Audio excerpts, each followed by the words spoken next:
नमस्कार सर्वांचं, माझ्या चॅनलवरती स्वागत आहे. आज आपण इथे बघणार आहोत जनरल नॉलेजचे काही महत्त्वाचे प्रश्न. हे प्रश्न सर्व स्पर्धा परीक्षा व इतर परीक्षांसाठी महत्त्वाचे आहेत, म्हणून हा व्हिडिओ शेवटपर्यंत पहा. जर तुम्ही माझ्या चॅनलला आणखी सबस्क्राईब केलं नसेल तर सबस्क्राईब करून बेल आयकॉनवरती प्रेस करा, जेणेकरून तुम्हाला माझ्या नवनवीन व्हिडिओचे नोटिफिकेशन मिळतील. चला तर व्हिडिओला सुरुवात करूयात. तर प्रश्न पहिला आहे, पंचायत समितीच्या प्रशासनाचा प्रमुख कोण असतो? पर्याय पहिला आहे ग्रामसेवक, पर्याय दुसरा आहे गटविकास अधिकारी, पर्याय तिसरा आहे मुख्याधिकारी, पर्याय चौथा आहे विस्तार अधिकारी. तर याचं बरोबर उत्तर आहे पर्याय दुसरा गटविकास अधिकारी. पंचायत समितीच्या प्रशासनाचा प्रमुख गटविकास अधिकारी हे असतात. प्रश्न दुसरा आहे, भीमा नदीचा उगम खालीलपैकी कोणत्या जिल्ह्यात होतो? पर्याय पहिला आहे औरंगाबाद, पर्याय दुसरा आहे पुणे, पर्याय तिसरा आहे रत्नागिरी, पर्याय चौथा आहे कोल्हापूर. तर याचं उत्तर आहे पर्याय दुसरा पुणे.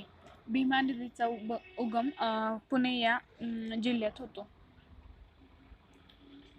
प्रश्न तिसरा आहे, तंबाखूचे सर्वाधिक उत्पादन खालीलपैकी कोणत्या राज्यामध्ये होते? पर्याय पहिला आहे उत्तर प्रदेश, पर्याय दुसरा आहे आंध्र प्रदेश, पर्याय तिसरा आहे महाराष्ट्र, पर्याय चौथा आहे केरळ. तर याचं उत्तर आहे पर्याय दुसरा आंध्र प्रदेश. तंबाखूचे सर्वाधिक उत्पन्न हे आंध्र प्रदेश या राज्यामध्ये होते. प्रश्न चौथा आहे, सूर्याची किरणे पृथ्वीवर पोहोचण्यास किती वेळ लागतो? पर्याय पहिला आहे 8 सेकंद, पर्याय दुसरा आहे 6 सेकंद, पर्याय तिसरा आहे 4 सेकंद, पर्याय चौथा आहे 3 सेकंद. तर याचं उत्तर आहे पर्याय पहिला 8 सेकंद. सूर्याची किरणे पृथ्वीवर पोहोचण्यास 8 सेकंद इतका वेळ लागतो. तर प्रश्न पाचवा आहे, औरंगाबाद शहराचे प्राचीन नाव काय आहे? पर्याय पहिला आहे धाराशिव, पर्याय दुसरा आहे खडकी, पर्याय तिसरा आहे महू, पर्याय चौथा आहे राहुरी. तर याचं उत्तर आहे पर्याय दुसरा खडकी. औरंगाबाद शहराचे प्राचीन नाव हे खडकी आहे. प्रश्न सहावा आहे, महाराष्ट्रातला पहिला पूर्ण साक्षर जिल्हा कोणता? पर्याय पहिला आहे धुळे, पर्याय दुसरा आहे नागपूर, पर्याय तिसरा आहे सिंधुदुर्ग, पर्याय चौथा आहे अमरावती. तर याचं उत्तर आहे पर्याय तिसरा सिंधुदुर्ग. महाराष्ट्रातला पहिला पूर्ण साक्षर जिल्हा हा सिंधुदुर्ग आहे. प्रश्न सातवा आहे, भारतातील पहिले कोर्ट कुठे स्थापन करण्यात आले? पर्याय पहिला आहे दिल्ली, पर्याय दुसरा आहे कोलकाता, पर्याय तिसरा आहे तमिळनाडू, पर्याय चौथा आहे राजस्थान. तर याचं उत्तर आहे पर्याय दुसरा कोलकाता. भारतातील पहिले कोर्ट हे कोलकाता येथे स्थापन करण्यात आले. प्रश्न आठवा आहे, राजमाची किल्ला कोणत्या जिल्ह्यात आहे? पर्याय पहिला आहे औरंगाबाद, पर्याय दुसरा आहे नागपूर, पर्याय तिसरा आहे पुणे, पर्याय चौथा आहे नाशिक. तर याचं बरोबर उत्तर आहे पर्याय तिसरा पुणे. राजमाची किल्ला हा पुणे या जिल्ह्यात आहे. तर प्रश्न नववा आहे, महाराष्ट्रात सर्वात जास्त साखर कारखाने कोणत्या जिल्ह्यात आहेत?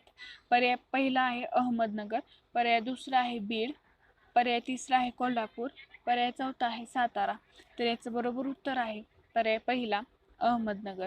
महाराष्ट्रात सर्वात जास्त साखर कारखाने असलेला अहमदनगर हा जिल्हा आहे. तर प्रश्न 10वा आहे, अलीकडे चर्चेत असलेले भीमा कोरेगाव हे ठिकाण कोणत्या जिल्ह्यात आहे?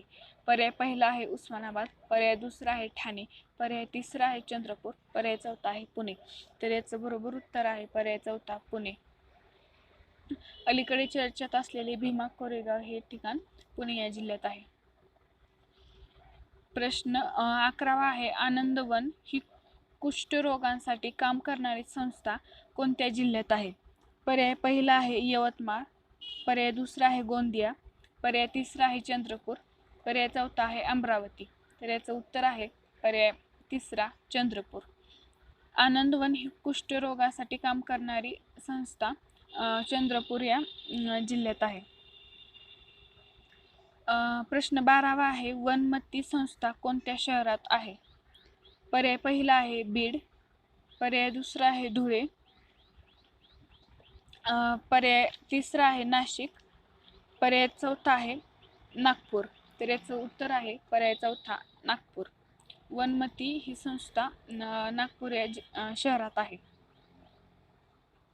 प्रश्न 13वा आहे डॉक्टर बाबासाहेब आंबेडकर आंतरराष्ट्रीय विमानतळ कुठे आहे?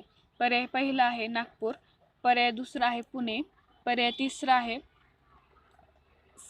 मुंबई, पर्याय चौथा आहे सातारा. तर याचं उत्तर आहे पर्याय पहिला नागपूर. डॉक्टर बाबासाहेब आंबेडकर आंतरराष्ट्रीय विमानतळ हे नागपूर इथे आहे.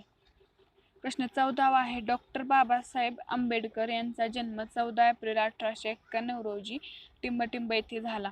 पर्याय पहिला आहे लातूर, पर्याय दुसरा आहे महू, पर्याय तिसरा आहे कोल्हापूर, पर्याय चौथा आहे उस्मानाबाद. तर याचं उत्तर आहे पर्याय दुसरा महू. डॉक्टर बाबासाहेब आंबेडकर यांचा जन्म 14 एप्रिल 1891 रोजी महू येथे झाला. प्रश्न 15वा आहे राष्ट्रसंत तुकडोजी महाराज यांची समाधी मोझरी कोणत्या जिल्ह्यात आहे? पर्याय पहिला आहे परभणी, पर्याय दुसरा आहे लातूर, पर्याय तिसरा आहे अमरावती, पर्याय चौथा आहे नागपूर. तर याचं उत्तर आहे पर्याय तिसरा अमरावती. राष्ट्रसंत तुकडोजी महाराज यांची समाधी मोझरी ही अमरावती या जिल्ह्यामध्ये आहे.